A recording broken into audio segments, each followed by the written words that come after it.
weekend racing. It's time to recap it. And who better to do it than Michael and Magic? Two bros/pros who cover the highs and lows of racing around the globe on every one of their shows. Real fans look forward to these guys and their last thoughts, cause they know they're not talking out of their royal ascot. What they say makes sense. So ladies and gents, sit back and relax as Blinkers Off presents The Magic Mike Show, where you hear the experts speak. The Magic Mike Show. Tune into the show every week. The Magic Mike Show. You can trust the show is the bomb because it's being brought to you by RacingDudes.com. What's up, everybody? I'm Magic. And I'm Mike. And this is The Magic Mike Show. Huzzah! How you doing today, Mr. Samich? I'm doing good, buddy. I'm doing good. We got a big weekend of racing, looking at Fairgrounds for the first time in a minute here, so checking that out. Gulfstream's got a couple days. We got some Sam Houston back this weekend, so I'm excited. And we got second round of the NFL playoffs. We got 2 days, 2 games each, so that's going to be good. And I got a date night on Saturday night, so what could go wrong here? Aw, sorry, I just realized that my light's not on. I was like, why do I look so dark? It's because I forgot to turn my light on. Date night, that's nice. I'm happy for you. It's always good, especially as things start to get ramping up here with Kentucky Derby, Kentucky Oaks races. It's nice to, when you can, take some time off for yourself. So good for you. Yeah, it'll be good. We're checking out a restaurant I've never been to, so pretty excited about that. And we're doing it Saturday night, so I'll have to figure out how we can be back in time for this Bills-Ravens game at 8:15. We are going at 6 o'clock, so we got a shot. You're nothing if not romantic. Well, yeah, let's have a nice date night. I just got to be back in time for some football, that's all. I'm missing the early game. I'm missing Packers-Rams. I don't really think you're going to miss a whole lot because this actually leads to what we were just talking about before we came on air. It is 84 degrees in Los Angeles today. I felt like, you remember the original Jumanji movie with Robin Williams? One of the first things that he says when he pops out of the game is, "What year is it?" Kind of like that. I'm like, what month is it? I went out to move the cars because we had street sweeping today, and it's 84. And I was like, what month is this? It's January. I know it's Los Angeles, but this is kind of nuts. So it's really hot for me. Dr. Tang, one of our regular followers and listeners, he's also kind of in the heart of the valley here, so I wonder, it's probably a little hotter where he's at, honestly. I'm a little closer to the ocean than what he is in the hills, so we got a little cooler weather here. He's probably baking right now, probably about 90 degrees. It's nuts out here in Los Angeles, is my point. I mean, this is like such an LA comment there. I had to move the cars for street sweeping, which if you never lived in LA, you probably don't understand, because you got to like rotate your cars in the parking spots that you have out on the street there. And then you're complaining, because you do sound like you're complaining a little bit here about the 80-degree weather in January. Which, as someone who played basketball in 36-degree weather in North Carolina today, I would happily take your 80 degrees and run with it. Well, part of the reason I said that in the group chat is I was hoping somebody like Saratoga Slim was going to come in and be like, hey, shut up. It's 20 degrees and there's like a foot of snow in my backyard. So I was looking for that. I didn't get it. No, that'll be Lambeau though on Saturday. I think they're supposed to get between like 4 and 8 inches on Friday night. So the Rams, who've been practicing this wonderful weather, will be traveling to frigid Lambeau in some snow. It'll be interesting to see how Jared Goff and his tiny hands and broken thumb deal with that. Poor Jared Goff. This is the 7th time in NFL history that 2 quarterbacks from the same college are playing against each other in the playoffs. Aaron Rodgers and Jared Goff both went to Cal, so that's pretty cool. At least you got something to look forward to for that. I don't think the Rams really have much of a chance. Lambeau in winter is not a place anybody wants to be, including most of the Green Bay Packers. So, but at least they're used to it. You've moved from a cold weather area to a warm weather area, and your blood thins out real fast when you're not in the cold weather all the time. So, the Green Bay Packers definitely have a leg up on that. And it looks like Nick Feldman's a big Packers fan. So, I don't care. This is the least invested I've been in football since I think I started following. So, I expected the Steelers to lose. They did. I expect the Rams to lose. They probably will. What do you have any thoughts before we get into horse racing? Do you have any quick thoughts on the football, or do you want to save that to the end? We'll save it to the end. Okay, that's right. We're not Blinkers Off. We're the Magic Mike Show, and we understand everybody's here for horse racing, not football discussion. We're looking at the late pick 4 sequence at Fairgrounds on Saturday, which is going to be January 16th. This is an interesting sequence. I love this one partly because it's all stakes. So for someone like me who this is where I usually feel the most comfortable with stakes horses, I like that. There's a guaranteed pick 4 pool of $150,000. I expect that that's going to go far above this because competition-wise, you've got Florida Bred Day at Gulfstream Park, California Bred Day at Santa Anita, Tampa is just Tampa, Aqueduct's Aqueduct. I mean, this is where all the eyes are going to be. We've got Derby preps, Oaks preps, I think well over $150,000 for this final pool. Oh yeah, easy. I mean, the guarantees are kind of a joke, right? I mean, let's be honest here. They always say like we're guaranteeing $500,000 when they know they're going to clear $1 million. It's just a way to try and get eyes on the sequence. Yeah, I mean, it's funny. You say you love this. I did. The best thing I saw today was I was on the Rocket Hour this morning. We just hit the late pick four, $24 ticket hit for 305. So a bunch of people had that. So super happy about that. And it's funny because Dennis specifically was like, I hate this sequence. It's funny after the show. He's like, I'm never playing this sequence. And I'm like over here, I love it. I love the sequence because I felt like you could have some real opinions in these low level, quote unquote, crappy races. And it paid off. And it's funny. Sometimes I like those low level races more than I like these stakes races. And so it's interesting kind of how it ebbs and flows. But it was a good time being on the Rocket Hour. Make sure you check it out. I believe my esteemed co-host is going to be the special guest tomorrow. Is that correct? Yeah, that's true. So Aaron is traveling back from New York, if you missed Blinkers Off, and he asked me to come back in for the second time. He said, do you want to do it or else I can text Jared? My first thought was Jared's probably just not going to want to do it. So I'll do it, but I also was like, listen, I know I didn't do that well last time. You're asking me to handicap spots where I don't follow closely like I do in California. Not that it matters for us because we go there anyway, but a lot of that's because you're really good at Gulfstream Park. So listen, I can't do a whole lot worse than I did last time. I think I went 2 for 4. There you go. So I can only only go up. Well, almost. Yeah, but this one's exciting. That's awesome. Glad you got that late pick 5, pick 4, and pick 3. Yeah, I was just going to bring that up. Yeah, someone who's following us said that they did hit that off of yours. Yeah, but the Rocket Hour has been hot. Yesterday, Aaron gave out a whole bunch of winning tickets on the show. Sounds like you guys followed it up very strongly today. And yeah, this is no pressure on Magic. Jesus. Come on, buddy. Passing the baton over to you now. You got to get something home. The best thing that I saw is I'm going to hand it up to my wife, Mrs. Magic. She now I can officially say it. She's working on a new show for her this year. It's called Zoe's Extraordinary Playlist. It's on NBC. Nice. So she's going to be co-writing her first script on this show. And the show's in its second season, and partly why that is phenomenal for her is because last year none of the assistants got to write or even co-write scripts, and so it sounds like that they have a lot of faith and trust in her. So I'm excited. So she's going to be doing that starting tomorrow. As soon as she gets off of the call, she's going to be writing and spend that the whole weekend. So I'm happy for her. It's there's a lot more money to be made when you're writing these hour-long dramas and half-hour comedies. So that's pretty fun for us because we're going to need that extra money in a few months. Yeah, it's just things are looking up. Other than the fact that it's 84 degrees and I'm whining like a little bitch, but other than that, things are going pretty great here. I have a feeling you're not going to buy a comic book or a Lego set with the bonus this time. Maybe some other things take a little priority over that. God bless you for remembering that. Yeah, there's a comic right out there that costs a lot of money, and then a Lego set that costs almost as much money as that comic did that's up there. I wouldn't be so hesitant or so quick to say she's not going to spend money on a Lego set because her Amazon wish list, 4 of the top 5 items are Lego sets right now. So I love it. Yeah, well, I mean, she's going to have plenty of time on her hands to just sit and do nothing, right? In a couple of months. Yeah, no. Her life's going to be super easy the next year. It'll be great. Also, I want to say the second best thing I saw this week is you talked about Dennis. I want to give Dennis a shout out because Dennis has been following us since the very beginning, and he's always, when he can, always joins the shows and interacts with us as he's doing right now. Dennis was interacting in the Blinkers Off show last night, and they were drinking on the show. I think Dennis had started the day before and not stopped. But Dennis was pretty drunk on the show. And so the whole Blinkers Off show, I'm working, but I'm also just screwing around with Dennis in the chat. So I want to give Dennis a quick shout out because I had a lot of fun. And it got to the point I was like, listen, I got to preview a race at Gulfstream. They all look the same to me. I was like, Dennis, which one do you want me to do? You pick it and I'll do it. So I ended up doing that preview. So Dennis, go check that out Friday morning. It'll be on racenews.com just for you. And if you don't read it, I'm going to be very offended. I won't read it. Don't be offended. That's okay. Hey, listen, we're going to get into the Fairgrounds late pick 4 sequence now. This is something that we've covered in the past before. We've got the Lecomte Stakes, which is the first Kentucky Derby prep, the Silver Bullet Day, which is the first Kentucky Oaks prep. My dogs are excited. I'm excited. You're excited. Let's get into it, Mike. Riders up! Every time. Give me one. Gonna go lay down the law.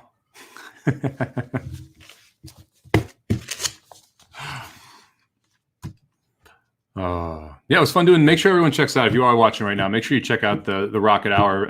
Aaron and Ricky have done it the last couple of days. I was on there today with Aaron, and it's been pretty hot. Aaron gave out some free winners yesterday. I gave out the pick four today, so definitely worthwhile checking that out. That's 11 o'clock every Wednesday, Thursday, Friday, I think it is, on the Racing Dudes feed. So make sure you check it out, the Rocket Hour, and what's Ricky's doing over there, because Aaron had a huge day yesterday. I think someone cashed over $800 yesterday as well off the late pick four. So it's been on fire. Maybe turn your volume back on, buddy.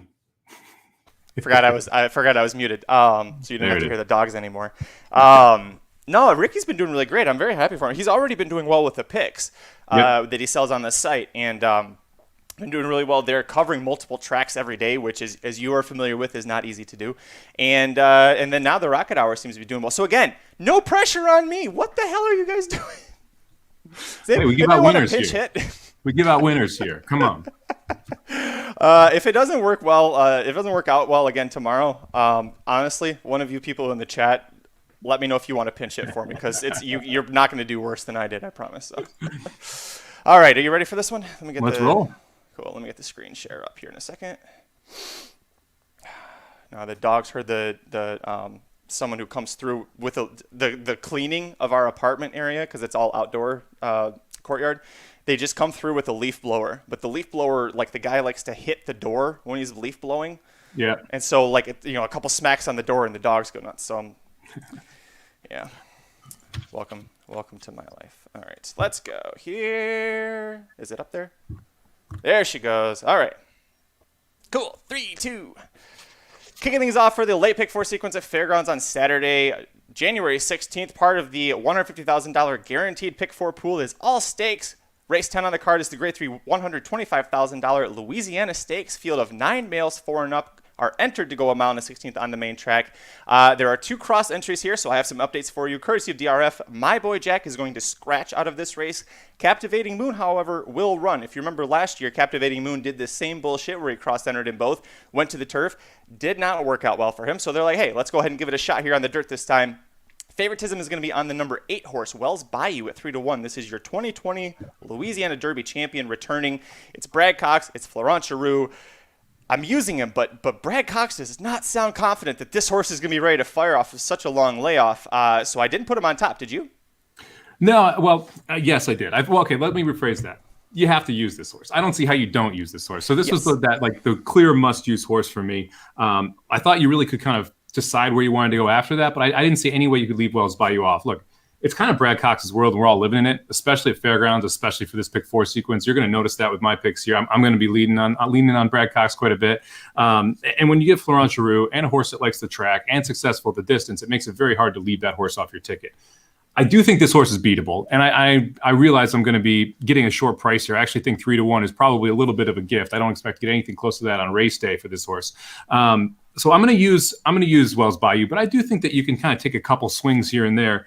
I'm going to use my buddy Steve Asmussen here. I like the 3-horse Silver Prospector. I think it's interesting that this is the horse that Santana shows up on when you've got 2 Asmussens in this race, and it just doesn't make a ton of sense to me why he's here. And because of that, I really like the horse. I mean, he'd been riding Sonaman, the 9 horse?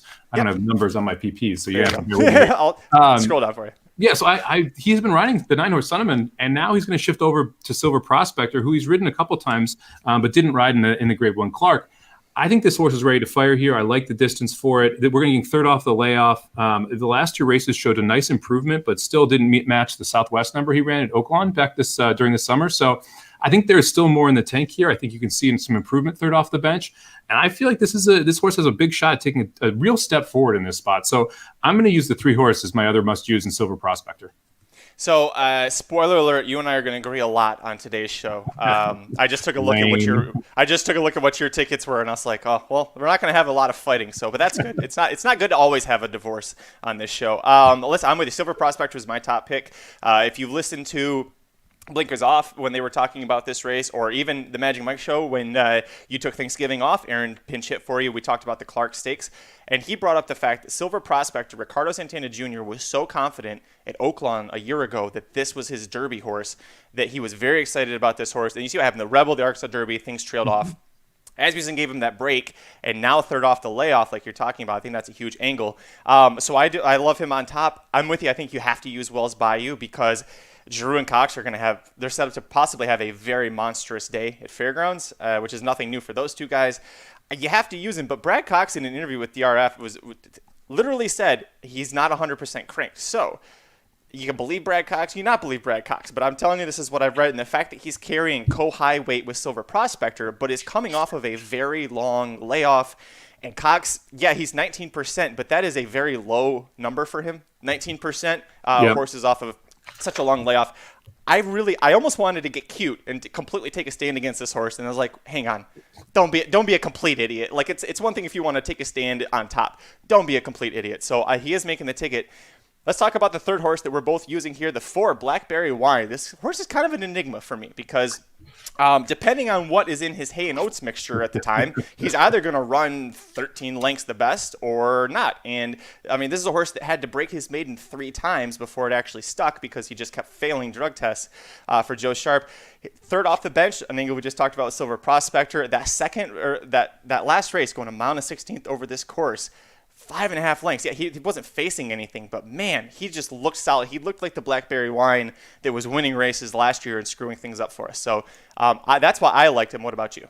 Yeah, I mean, and he did it in 144 too. I mean, he ran a pretty good time when doing it as well, and got a 98 buyer that day, which is a buyer that fits with this group going this distance. Yes, you face nothing. There's a 17K allowance, so you're not really seeing much in that spot, but it was clearly a prep for this, and that's kind of what I like. This is the setup of the third off the bench. You saw him go 7 furlongs, then go the distance over the course, and now he's going right into the stakes race that they were prepping him for the entire time. Look, I don't want Blackberry Wine to knock me out of my ticket, and I'm only playing a $36 ticket for 50 cents. I'm going to play a $5 ticket for 20 bucks, which I actually just switched the single in this race from Wells Bayou over to Silver Prospector. So I'm going to single Silver Prospector, kicked off the $5 ticket to add some extra value here. But I think Blackberry Wine's that horse that, like, look, if I hit the other legs, I'm going to be kicking myself for not using the 4 in this one, especially on a $36 ticket. So that's kind of the reason why the 4 made it here. It's got the it's got the back races that fit and are good enough to win this. I think Wells Bayou and Blackberry Wine could give each other some trouble too on the front end if they decide to knock heads, and that could set it up even further for Silver Prospector. But I do think these are clearly the 3 best horses.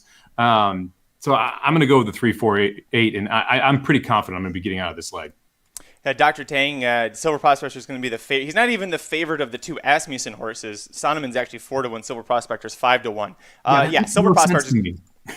Well, let's talk about that because Dennis actually brought it up, and I did want to talk about Sonneman. I did look at this horse. I ended up not using it on my ticket. We're both going a little shorter price tickets here because I think we're both feeling if Giroux and Cox sweep 3 out of these 4 legs, this isn't going to pay that much. So, but Sonneman is an interesting one. Ricardo leaves for Silver Prospector, but this horse is a 4-1 favorite over him, has never finished outside the exacta going this distance, including last time out in the Tenacious Stakes, same course and distance.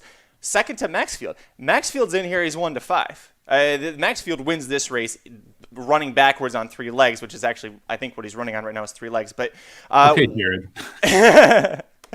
I said 3. Jared says 5. There's a big difference there. But Number of legs or lengths? Yes. But he's a son of Curlin. He's now 4. Curlin's developed with time. He clearly has no issue with the distance or with this course. I just didn't love him, and I was trying to save a little bit of money, so that's why I didn't use him. What about you? Yeah, I mean, the fact that Santana leaves this horse is a big head scratcher to me because if that race was so great, why would he leave him? He won with him in a 100K allowance the race prior to that. He ran well, 100K optional claimer the race prior to that at Keeneland as well. And Santana rode all 3 of those times and is not riding today and is choosing Silver Prospector and has, like, Silver Prospector was more hyped as a 3-year-old, is also an early 4-year-old. Like, there's no reason why Silver Prospector can't take a big step forward here. So I feel like the 3 and the 9 are really similar. And as much as I don't trust Santana on the turf, I trust him that much picking the horse here in this spot, and I think he went to the better horse in the 3. I also like the fact that we're getting third off the layoff versus kind of like 6th in a cycle here on the 9 horse. So I think there's more logical progression that you can see from the 3, whereas the 9, you're going to kind of see that consistency until we get a little freshening and then come back to the races. And the hype train. I mean, the hype train was on Silver Prospector last year, and I it's like in horse racing, I usually believe the hype train because usually people have a pretty good idea of who the better 3-year-olds are. And Sonneman wasn't one of those horses that the hype train was all about. And Silver Prospector definitely was. And so because of all those reasons, I think there's just more upside with the 3, and that's the horse I want to end up on. I also don't ever want to play a horse in a stakes race like this that lost a 2-horse race by 20 lengths. You remember that with Sonneman when he lost it? It was the 2-horse race at Belmont Park. That ridiculous. They should have just freaking canceled it. I had Celtic Striker singled in that race. I love that race. Boy, look at you taking this. I mean, Sonneman was 1-5 to win that, so it did work out well for you. Flip a coin, take a stand, baby. We're gonna move on to the second leg of the late pick 4 sequence at Fairgrounds on Saturday, January 16th. Race 11 on the card. This is the $125,000 Colonel Bradley Stakes. Field of 11 males 4 and up are entered to go to mile on the 16th on the turf, but only 9 of them are going to run.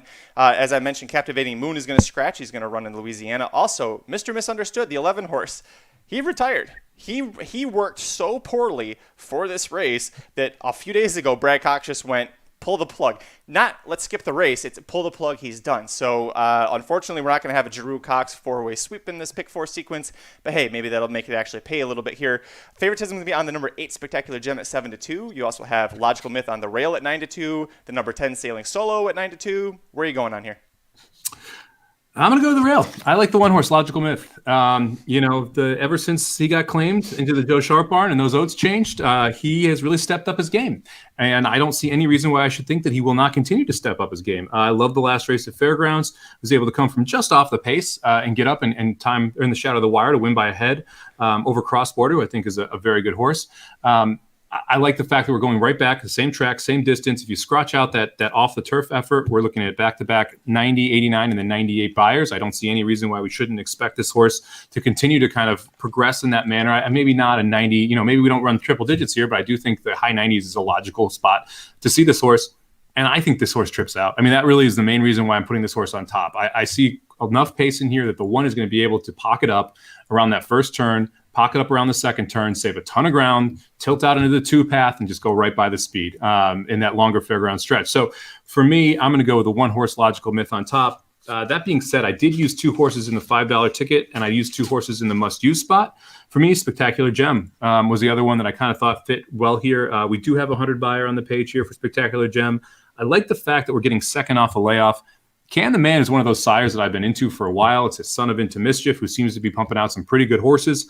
So this is won by Can the Man. It was actually a favorite that last time that Logical Myth won. This horse was about 2-1, a little shorter than that as the race favorite. I think the second off the layoff, we can expect a little bit of progression here. This is early in the 5-year-old season, so it kind of goes to that late 4-year-old, early 5-year-old angle where I expect that improvement. I think second off the bench, we're going to get that for James Baker and James Graham. Yeah, I liked him here. I didn't even know the Logical Myth was your top choice. That was my top pick, too, and for the same reason. I think the combination of the Joe Sharp barn move and the perfect trip. I almost wanted to be completely against the 2 horses I think are going to set the speed, which is Spectacular Gem, the 8-horse, and then 10 Sailing Solo.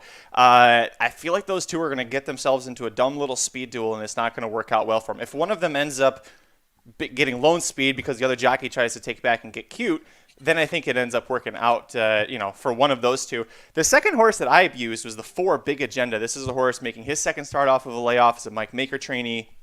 Maker took over late last summer at Kentucky Downs, put the horse in a race there, won it. That's a big move for Mike Maker. Then brings him to Churchill Downs. He wins again. Sycamore Stakes at Keeneland, 1.5 miles. Plus, it was a much tougher competition. It scratched that one out, gives him a break. He comes back at Turfway Park, runs like absolute dog shit. But that race was just a prep for this one. Why did Maker this horse has run 21 times? Why start number 22 his first on synthetic? Maker's looking to just get a race into him. So I think that second off the layoff is going to be a big help for him. Here's where the big concern is. Boy, this horse has got a good case of second-itis, doesn't he? 21 starts on the turf, 10 times he's finished second.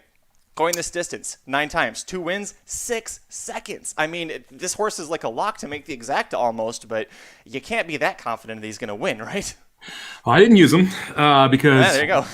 my boy Santana's up. And when you have a horse that has second-itis and a jockey that likes to get in trouble, that's not a combination that I'm looking for. And I'm like, just to be like, honestly, I love Santana on the dirt. I don't like him at all on the turf. And that's just, for me, that's just my personal preference. Obviously, all opinions are my own and could be completely wrong. But for me, when I see a horse like this, and I especially see Maker, who has other jockeys that he likes to use and has jockeys that specifically do well with his horses.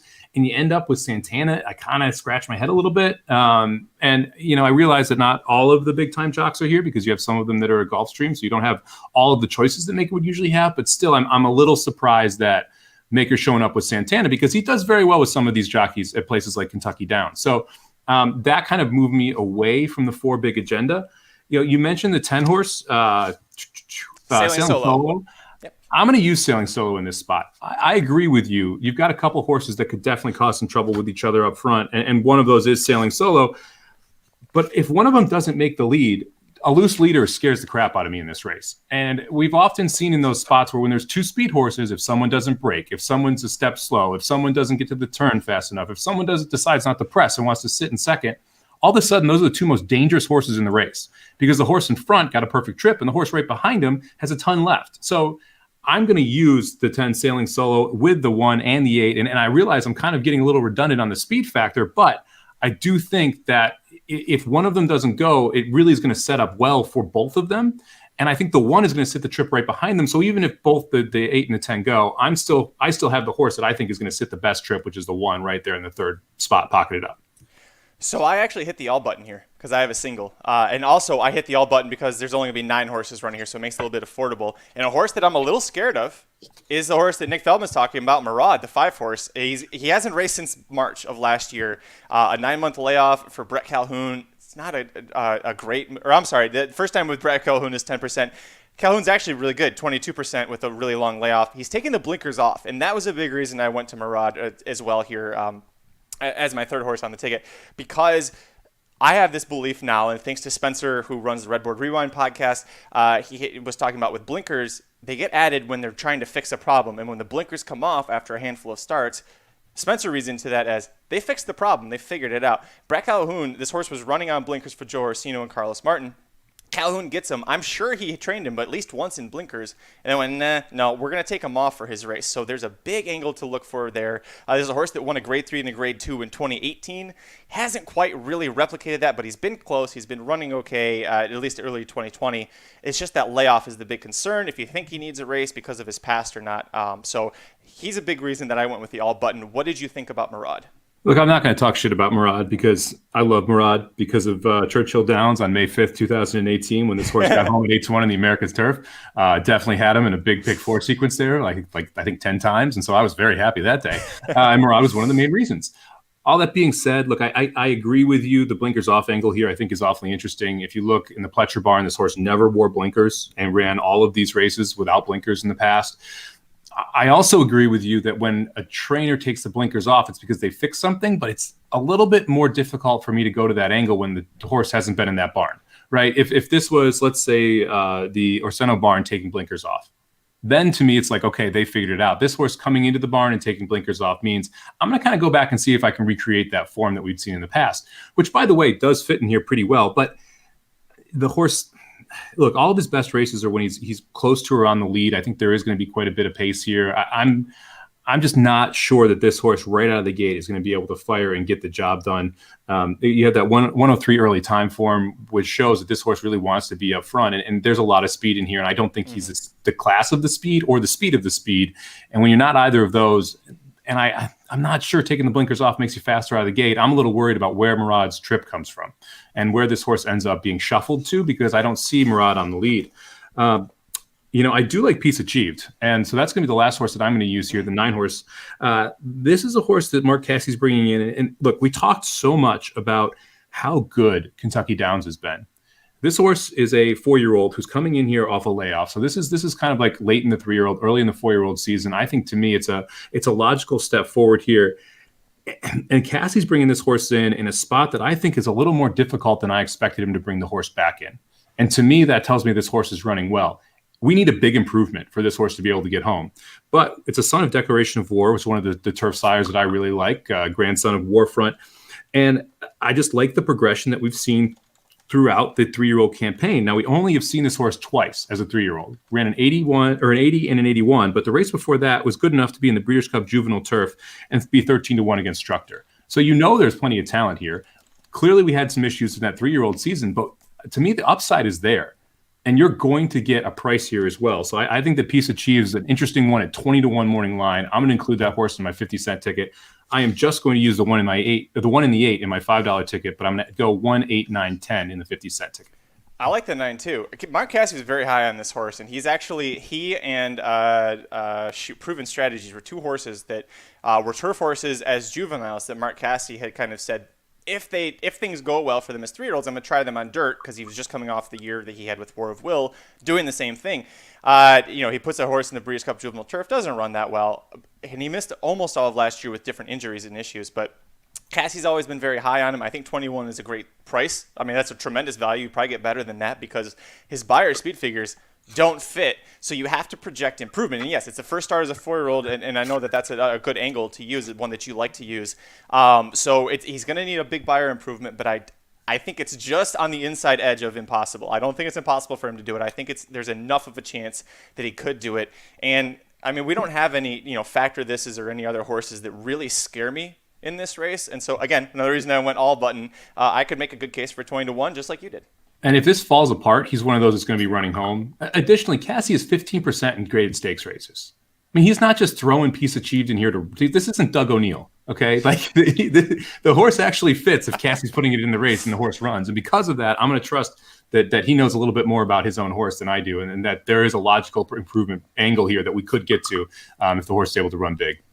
Man, Nick Feldman and I are seeing things the same way here. Nick, I'm so sorry. Hit the try. The Piece Achieved won over Vitology and Gear Jockey, so he loves him too. So, that's a great race. We'll move on to the third leg of the late pick 4 sequence at Fairgrounds on Saturday. January 16th is $150,000 Silver Bullet Day Stakes, the first Kentucky Oaks prep race at Fairgrounds.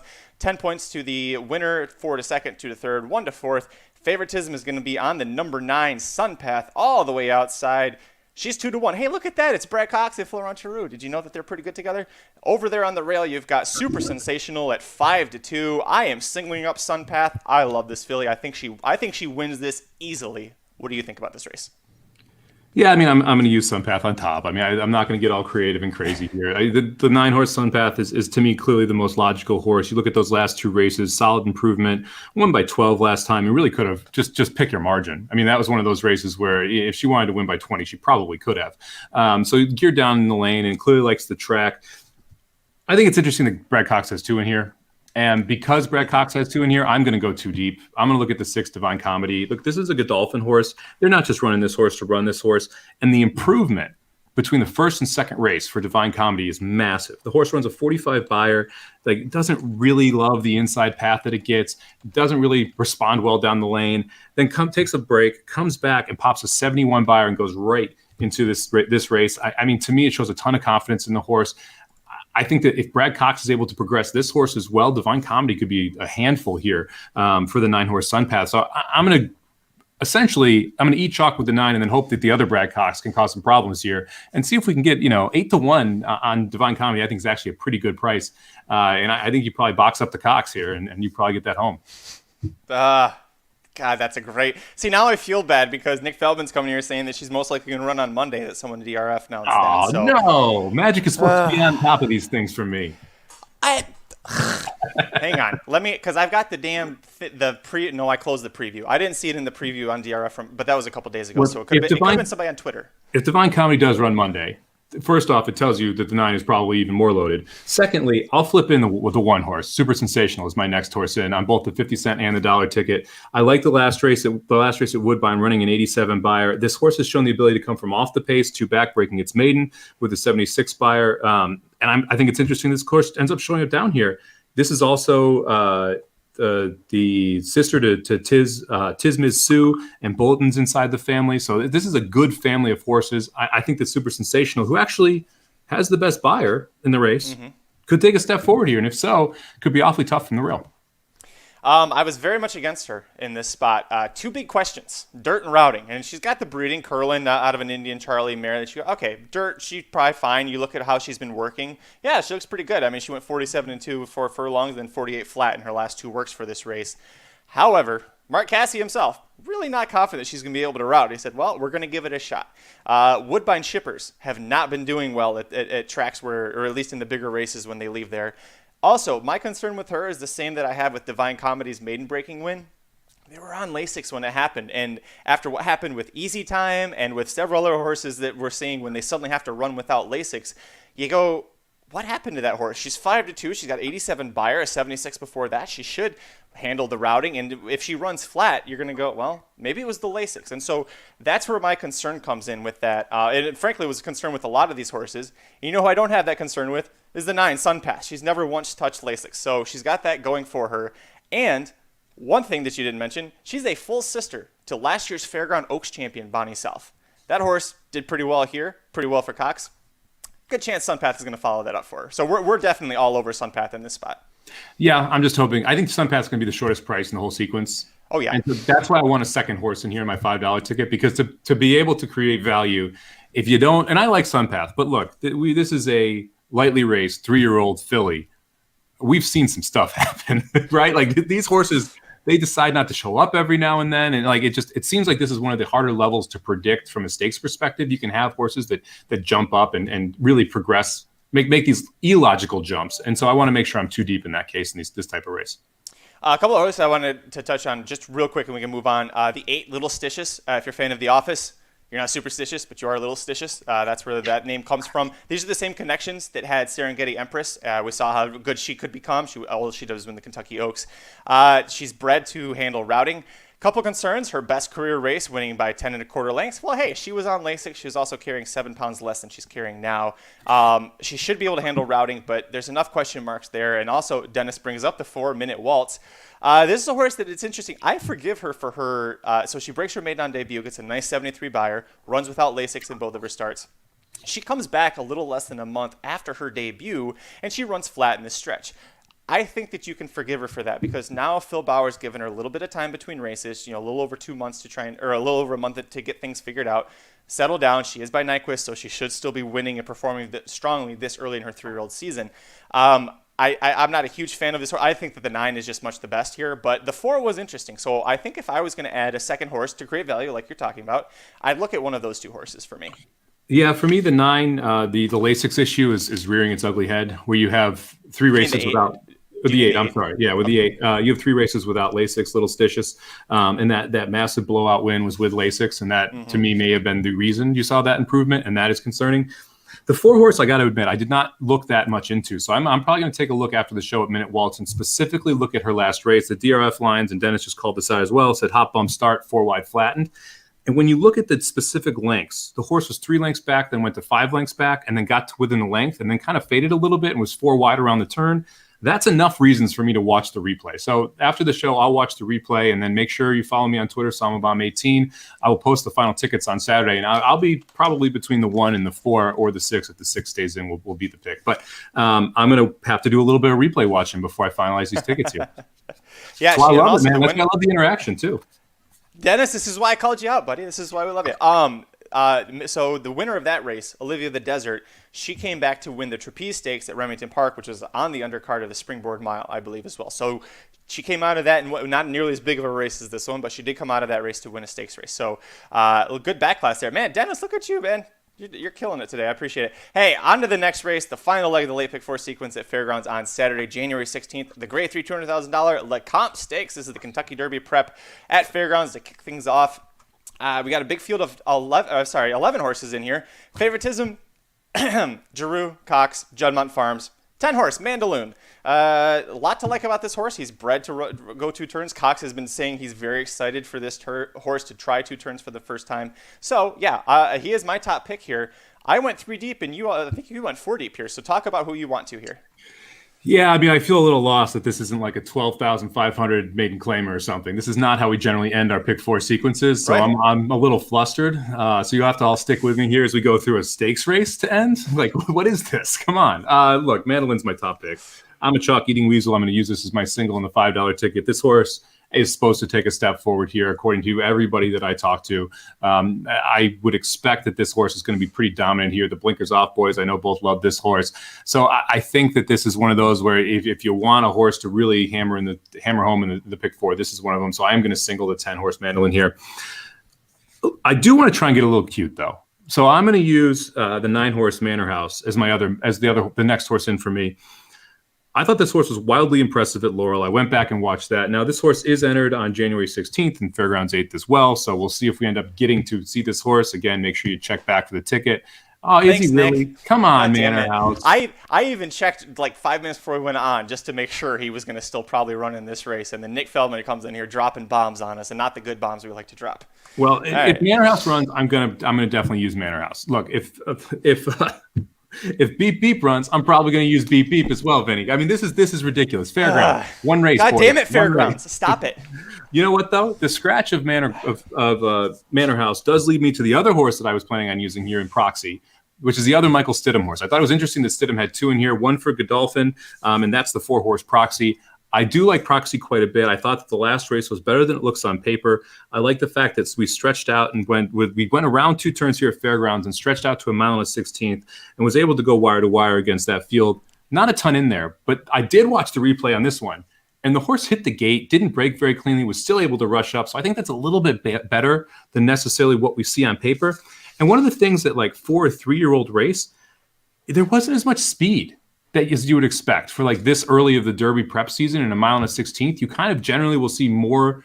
You'll generally see more speed horses early on in the campaign. And to me, there were really only 2 that jumped out, and that was Proxy and Manor House. It was one of the reasons why I was planning on using both of them, because if both speeds are Stidham, you're probably not going to have that duel up there. And if Stidham's going to pull Manor House out, I think you kind of see Proxy as almost a lone leader. So I kind of like the 4-horse a little bit more if Manor House is out. I was looking at using Beep Beep. The other horse for me was Midnight Bourbon. So Midnight Bourbon will probably make the ticket if Manor House and Beep Beep end up coming off it. But for sure, I'll be using Proxy and Mandolin.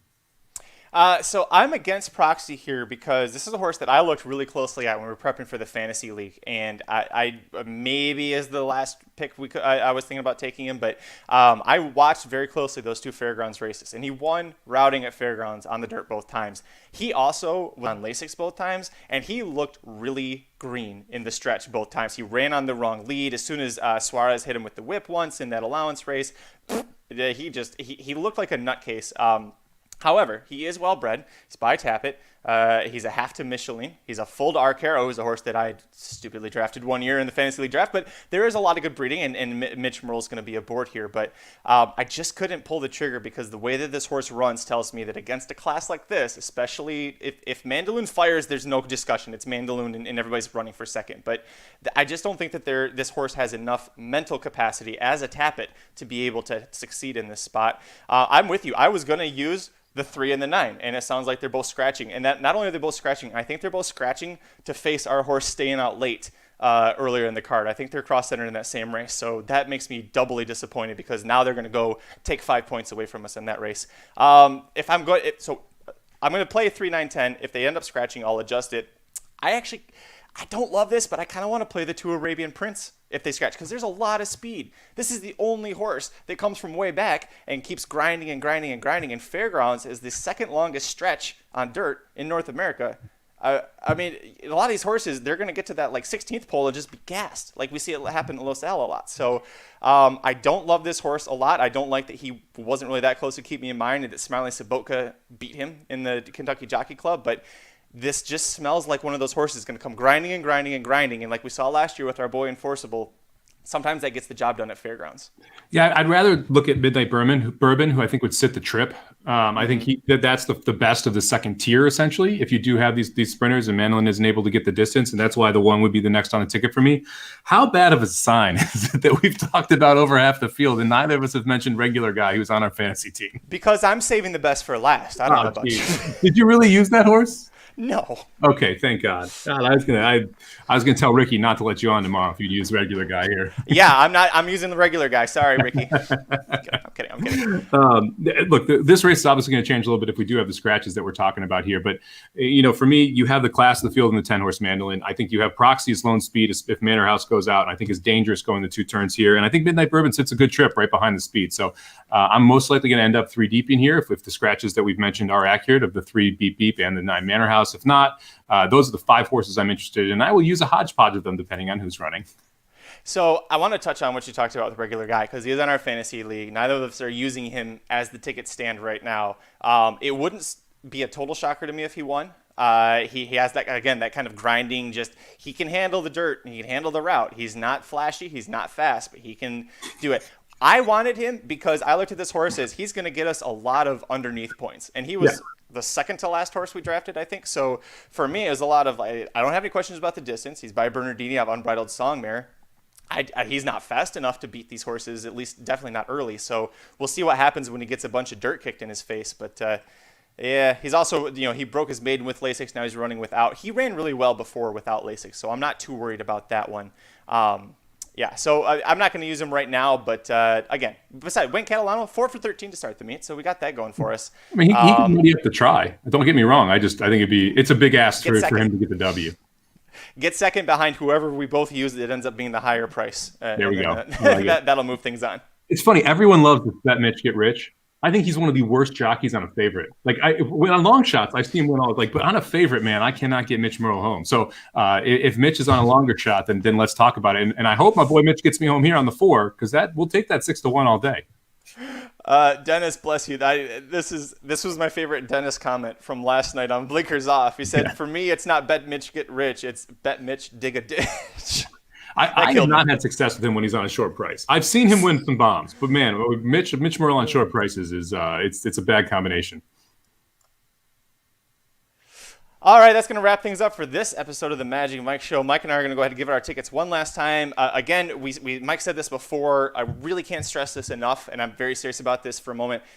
Follow us on Twitter, and when we have ticket changes get made, we post them there. We're not going to do a whole show about it, so rather than try and claim that we're doctoring our tickets and faking things, please follow us because our tickets from this show, if we change them, we will post them, and so you can get that information there. So I'm at Curtis Code. He's at SummerBomb18. It's on if you're watching live or on the replay, it's under our faces right now, so make sure you go follow us there. But we'll give out our tickets. Again, this is before adjusting for a bunch of scratches in that last race. Expect to happen, yeah. Yeah, I'm going to start off going 3, 4, 8.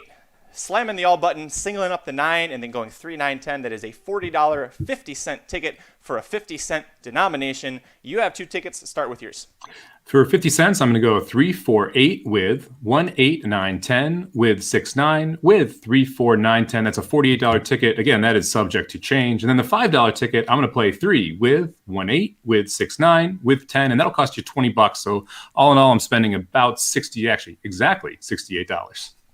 Which, this is because you're doing that $5 ticket, I think we think this is going to be chalky. If you think it's going to be chalky, don't be afraid to go shorter and then just boost up that bit. And, say it pays $100, but you played it for $5, $1,000 isn't going to be too bad, right? Well, and if you want to look at how to reduce the risk, you can watch the Rocket Hour this morning, where I played a 50-cent pick 4 ticket and then played $5 and $10 doubles with the horses that I liked most in each leg. None of the doubles got home, although we were close to cashing a $150 one. But if you look at that, that's a style or a way that you can kind of reduce your variance because you're playing. You need to hit 2 of the 4, and you need to somehow match them up. You can play about the same amount, $20, and just play $5 doubles throughout the entire thing.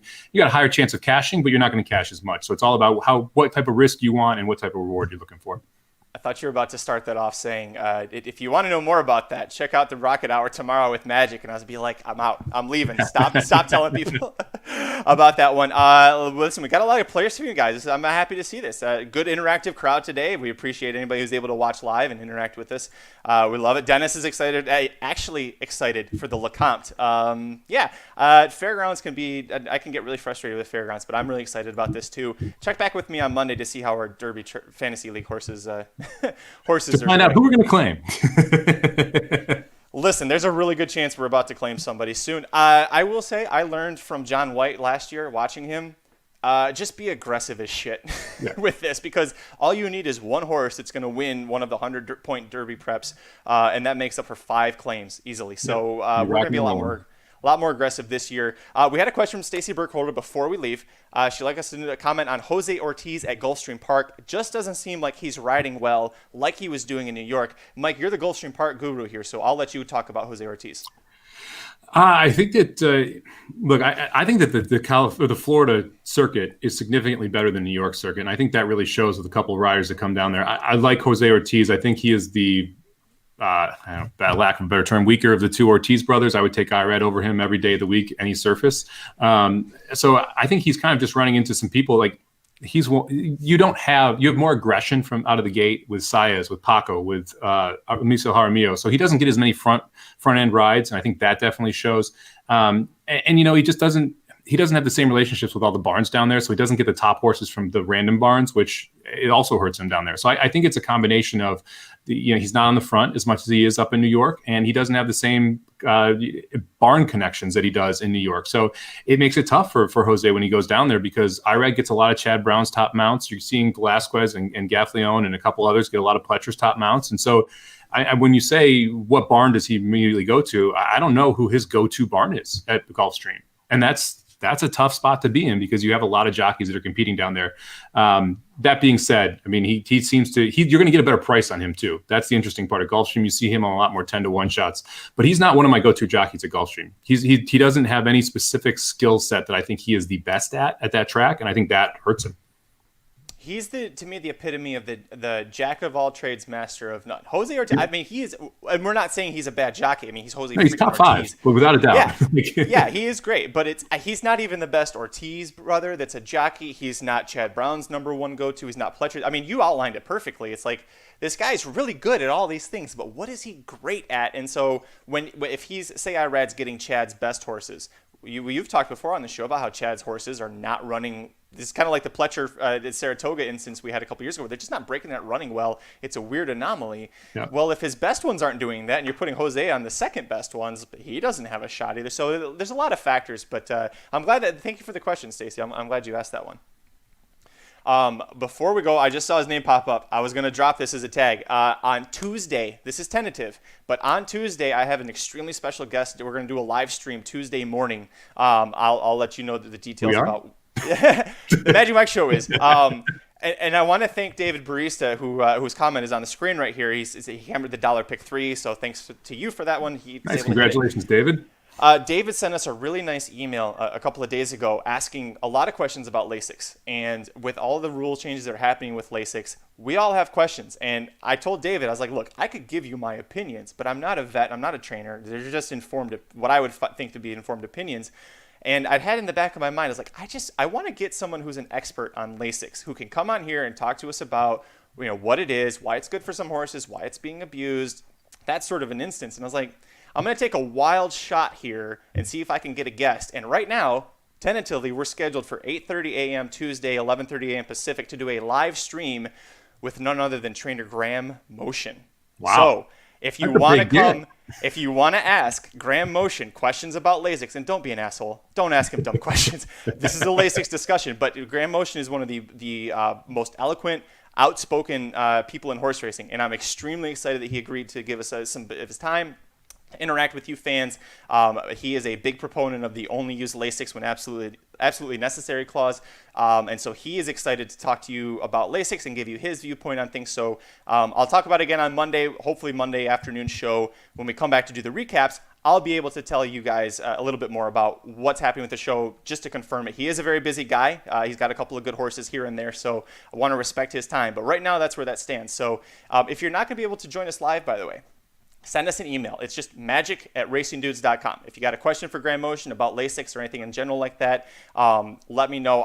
Graham Motion is one of the people I have the utmost respect for in the industry. Like, I could not respect someone better in the industry than I do Graham Motion. So, big get. I was like tickled pink. I could not believe that Graham Motion just was like, yeah, I'll join you. That's awesome. I love it. So right now, as it stands, Aaron Haltman's going to join me because he and I have very different not bad or good views, but just very different views on the Lasix situation. Mike, if you're available, love to have you there, but we'll talk the details on that later. But I wouldn't add much, to be honest. I would be the better guy who's like, hey, what kind of improvement can I expect? And if you take it out, like, I would be asking betting questions to try and find angles off it. So I'm not sure I'd be the best, the veterinarian guy, right? We can spin that. I can ask him, what benefits is Lasix giving a horse that doesn't need it? Now, say that you had a horse, Graham, and you thought the horse was going to take a big step forward. What would you do with the Lasix to kind of tip off the bettors in that case? So anyways, one more time, Dave Brees, I want to give you a shout because I had already had it in the back of my mind, and David's really nice email. I was like, this is it. I'm going to push it because David's asking about it. Last question before we go, one of our regular Smart Bets. I'm going to guess that Smart Bets Al and not Smart Bets AI. I'm always confused about that one. Wants to know what's going on at Sam Houston. They're running today because I did Rocket Hour this morning, and because we're doing this pick 4, I did not get to look at the card yet today. So I'm going to try and handicap the card while making dinner for the late pick 5, pick 6. I have no idea if I'll actually get through it. So we'll see if I can take a look at that. I'm trying to get through Fridays and Saturdays. Friday, obviously the Sama Bombs take priority over Sam Houston, unfortunately. So I'm most of the way through Gulfstream cards on Friday and Saturday. I've got to decide whether or not I'm adding Fairgrounds on Saturday as well. Once I get through those, then I'll look at Sam Houston. I'll try and get up a free grid for one of the 2 days this weekend, but no promises because I'm pretty busy. How dare you have a life outside of horse racing? If I get through a full card before the start of the first race, I will post a grid. I just don't know if that's actually going to happen or not. And I'll try and put up a pick 4 ticket for the late pick 4 tomorrow or Saturday, either way. Well, to find out if he ends up posting a pick 4 ticket, what he wants to bet, all that stuff, hey, guess what? Follow him on Twitter. He's at SummerBomb18, number 1, number 8. I am at Curtis Kellerwood, Corporate Overlords, at Racing_Dudes. Big weekend. Lots of race previews from every major track are up on the site. I'm not going to list them off because the show's ending. Just go check it out. It's going to be all there Friday. Dennis, I swear to God, you better read that Gulfstream Park preview. Good luck this weekend, everybody. Until next time, I'm Magic. And I'm Mike. Over 6, Vancouver, Edmonton. Boom! Cash it in. The Magic Mike Show, where you hear the experts speak. The Magic Mike Show. Tune into the show every week. The Magic Mike Show. You can trust the show is the bomb because it's being brought to you by RacingDudes.com.